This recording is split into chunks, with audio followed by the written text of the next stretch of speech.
صاحب ایک مفرور ہے، بھگوڑا ہے، سزا یافتہ ہے، عدالتوں کو مطلوب ہے، اشتہار چھپ رہے ہیں. نواز شریف صاحب آپ کب واپس لا سکتے ہیں ان کو؟ نہیں، ایک نہیں ہے، فائنانس منسٹر ان کا بھاگا ہوا ہے یہاں سے. اچھا مزیدار چیز ہے، سارے یہ جب منہ کھولتے ہیں عمران خان کی تعریفیں کرتے ہیں، مجھے ان کو کوئی ضرورت نہیں ہے میری تعریف اتنی زیادہ کرنے کی.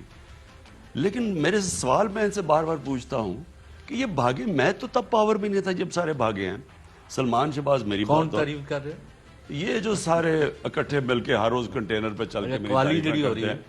ویسے آپ کو سیریسلی ایک بتاؤں کہ اگر یہ میری تعریف کرے نا تو میں اپنی توہین سمجھوں گا. ان لوگوں سے تعریف کرنا مطلب کہ میں نے بھی کوئی جرم کیے ہوئے. یہ وہ لوگ ہیں جنہوں نے اس ملک کو ادھر پہنچایا جدھر میں نے تو 30 سال، اس عمر کا فائدہ یہ ہوتا ہے کہ میں نے تو ان سب کو، میں تو جانتا تھا جب یہ شہباز اور نواز پھل کے ٹوکرے ڈی سیز کے گھر کے کمرے کے باہر کھڑے ہوتے تھے رشوت دینے کے لیے، تو تب سے شروع ہوئے نا. پھر سریا لگایا وہ جنرل جالینی کے گھر پہ، میں تو تب سے جانتا ہوں، سب کو جانتا ہوں. یہ کیا تھے، یہ کیا بن گئے.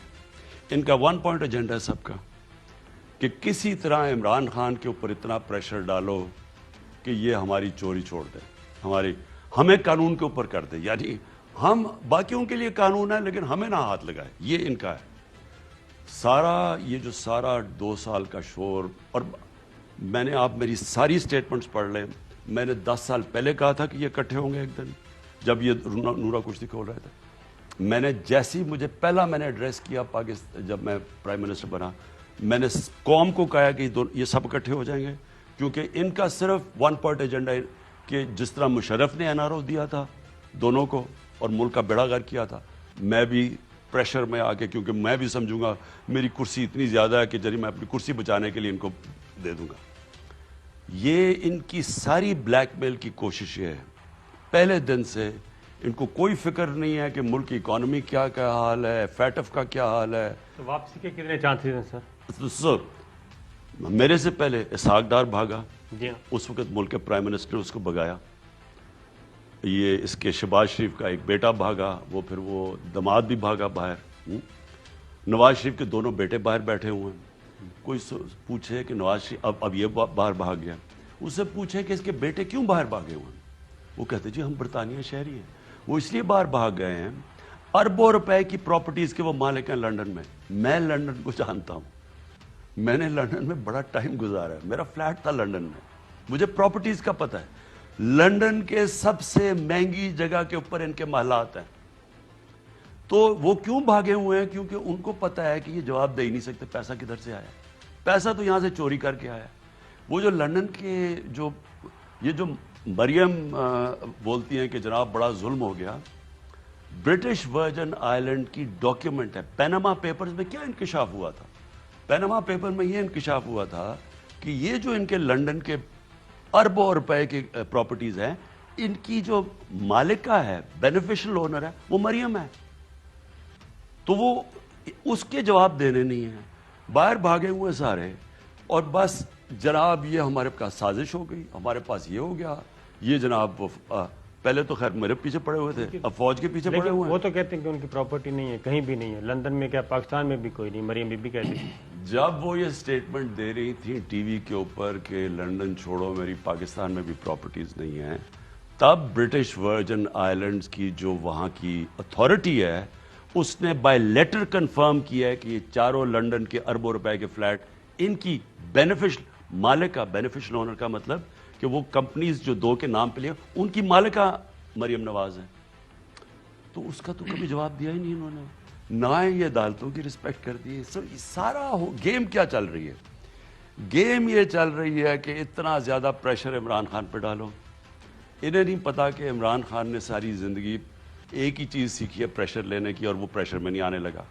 اب وہ پریشر انہوں نے ڈائیورٹ کر دیا پاکستانی فوج کی طرف. وہ یہ کہتے ہیں کہ جناب ہمارا عمران خان صاحب سے تو کوئی مقابلہ ہی نہیں ہے، نہ ہی ہم بات کریں گے، نہ ہی عمران خان صاحب ہمارا ہدف ہیں.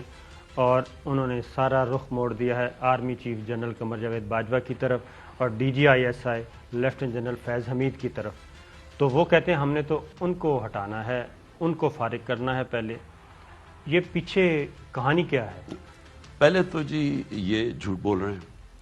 پہلے تو انہوں نے جس دن میں نے حلف لیا اور میں نے اسمبلی میں تقریر کی، اس دن سے انہوں نے میرے پیچھے نہ تقریر کرنے دی، شور مچایا، تب سے یہ مجھے بلیک میل کرنے کی کوشش کر رہے ہیں۔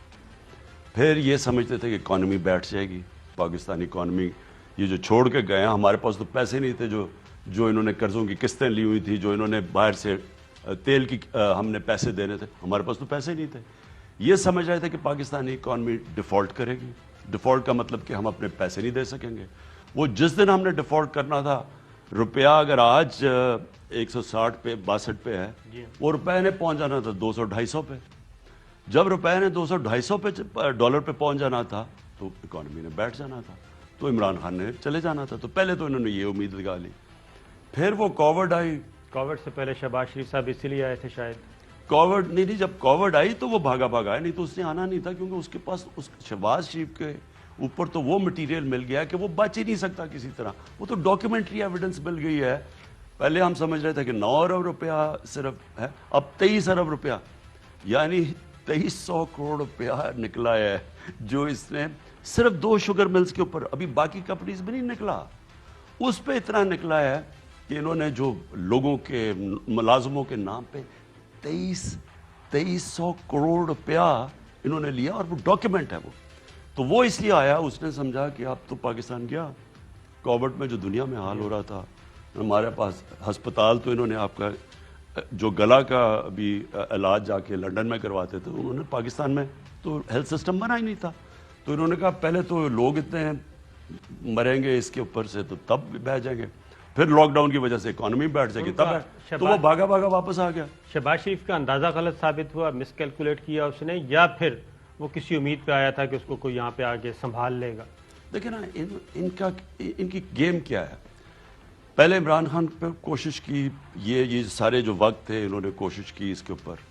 انہوں نے جو آخری کوشش کی میرے سے مجھے یعنی این آر او لینے کی، وہ تھا جب انہوں نے فیٹف کا جب آیا تو انہوں نے کہا کہ اب فیٹف کے اوپر تو یہ اس نے گھٹنے ٹیک دینے ہیں، کیونکہ اگر فیٹف میں ہمیں بلیک لسٹ میں ڈال دیتے ہیں، اگر ہم وہ قانون نہ لیجسلیشن نہ پاس کرتے تو بلیک لسٹ میں، بلیک لسٹ کا مطلب پاکستان پہ سینکشنز کا مطلب اکانومی بیٹھ گئی۔ تو انہوں نے سوچا کہ اس کو استعمال کریں گے اس کو بلیک میل کرنے کے لیے۔ جب وہ نہیں ہوا اور لیجسلیشن گزر گئی، آپ نے نوٹس کیا باپ بیٹی بالکل چپ بیٹھے تھے تب تک، کیونکہ یہ امید لگا کے بیٹھے ہوتے تھے گھٹنے ٹیک۔ جب وہ نہیں ہوا تب سے یہ دونوں باہر نکلے ہیں اپنی بلوں سے۔ وہ ادھر سے وہ جو ہم سمجھ رہے تھے کہ پتہ نہیں زندہ 1 دن رہتا ہے 2 دن رہتا ہے، وہ ایک دم نظر آیا کہ اس کو تو کچھ ہوا ہی نہیں، وہ ادھر سے شروع ہو گیا، ادھر سے بیٹی شروع ہو گئی۔ اور اب ان کا مقصد کیا ہے؟ ان کو پتہ ہے میں نے تو ان کو NRO نہیں دے گی۔ اب یہ سارا پریشر پاکستانی فوج پہ اور پاکستان کی عدلیہ کے اوپر سارا پریشر ڈال رہے ہیں کسی طرح۔ اب ان کو اتنا پریشر ڈالیں کہ وہ اب عمران خان کو کہیں کہ NRO دے دو۔